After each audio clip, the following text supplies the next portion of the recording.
一个90%公民食物短缺，60%公民每日生活费不足$2的国家，有可能出现一名 NBA 总冠军球员吗？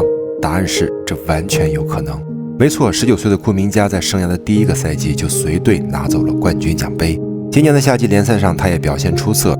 面对马刺，28+7外加准绝杀，这就是他给出的成绩单。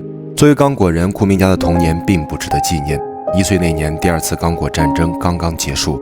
在满目疮痍的非洲，库明加学到的第一个技能就是躲避那些佩戴着枪支随意杀戮的武装部队。等到战争的阴影彻底散去，他又只能在废弃的篮球场上练习，那里的泥土、钢筋、垃圾总是让他连球都运不起来。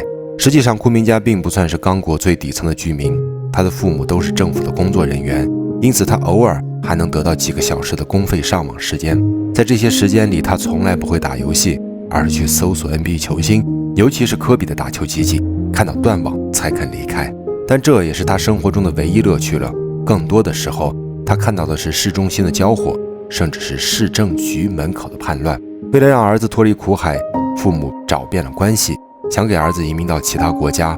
16岁那一年，身高已经长到1.93米的库明加，终于得到了美国山区教会学校的认可，远赴重洋，走上了自己的篮球之路。可是，在 AAU 狂砍43分，打爆坎尼安的比赛之后，他却没有读大学，而是去了赚钱更多的 J 联赛。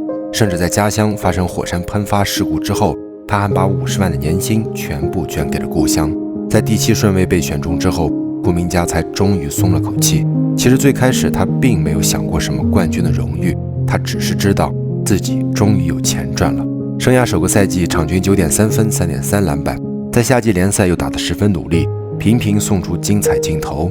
库明加已经用行动证明了自己是个足够努力的孩子，相信总有一天他会拿着数不尽的钞票，在刚果的街头找到那些有天赋的孩子，改变他们的一生。